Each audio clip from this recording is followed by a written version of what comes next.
Today we are going to be planting Gladioli bulbs. You've probably seen in the supermarket that they're already stocking summer bulbs.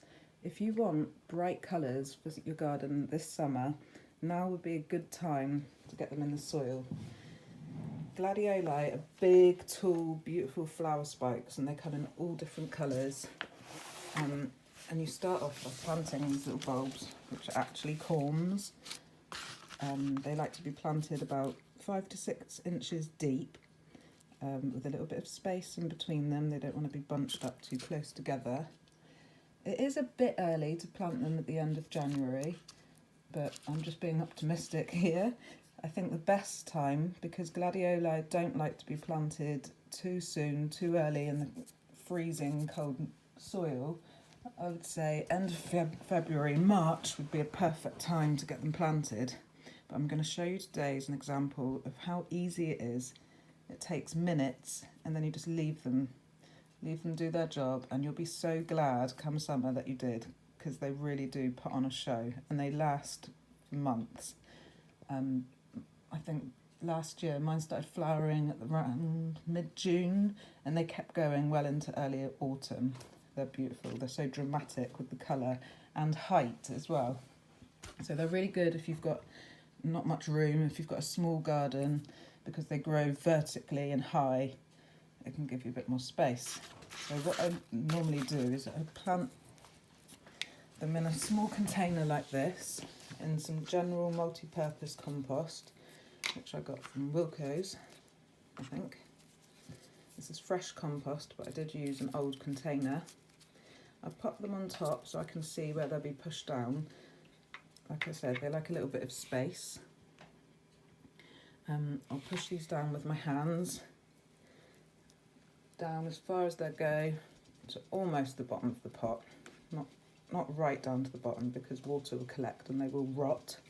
And that's why we don't want to plant them too close together as well, because they could rot.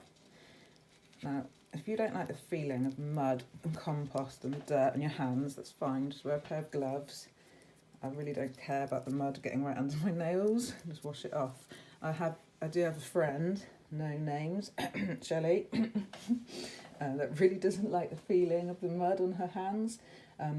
I gave her a few pointers at the end of summer, autumn, and she planted some daffodil bulbs for the first time, and it's a success. I'm really pleased for her. I'm glad she did. So Shelley, if you're watching this, get your gladioli bulbs in the next few weeks. You'll be so pleased you did. Gladioli are native to South Africa, and the word coming from the Latin word gladius, which means sword, which is pretty obvious, pretty self-explanatory, because they're so tall, like a long pointy sword. They might even need support if they grow really tall, because if you have a lot of wind in your area, they could snap. They are hungry, thirsty plants, so they will appreciate a good general purpose feed once the leaves start growing, once they do poke through the soil and you see them starting. That would be a good time to give them a general purpose feed and keep them watered. Obviously, free draining's good, you don't want them soaked, but they appreciate lots of water and food. And other than that, you just leave them, and then by summer you're going to have the most beautiful display.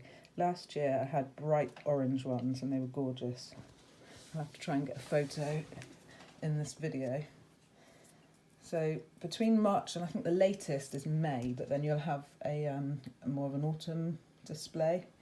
If you're wondering what this ugly thing here is, this is actually copper tape, and it stops the slugs. It's really clever. I know it's ugly. This has been on since last year, but the slugs will crawl up here. They won't get past the copper tape, because copper actually electrocutes them. It doesn't kill them, but they certainly don't want sharp copper going into their soft little mollusk bodies. So they can't get past here, hence they can't get into the bowl and eat the plants. So that's ideal, because I don't want to be using any chemicals, any slug pellets, because we have a family of hedgehogs that live here in the summer. So I really want to keep it as natural as possible for them and encourage them to come back. And actually they're really handy for eating all the slugs and snails in my garden, because I really do have a major mollusk issue. God knows why. I'll have to show you one night. If I come out in the evening with a torch, it's actually creepy how many slugs and snails come to this garden and taken over. So yeah, give it a go. Get some bulbs. They're really inexpensive. If you bought them ready planted with the flower and that already there from a garden centre, you're going to be spending quite a lot. So this is a really inexpensive budget way to get colour and interest in your garden.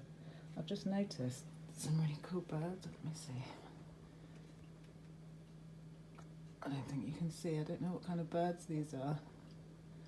So if anyone knows, let me know in the comments. I did have some bullfinch in the garden yesterday. I put feeders out for the robins, but we live right next to the woods, so we do get some unusual birds. I don't know what that is. It's got a really long tail. Let me see, there. There's two of them. They've got a really long tail, like some sort of wagtail. Cute. I should have planted the bulbs outside today because the sun is out, but we keep having showers, so I didn't really want really heavy, icy showers, so I didn't want to risk it. I did it from my kitchen today. Two of them. So yeah, there you go. Get your gladiolis in the ground now for lots of summer colour and interest. Bye.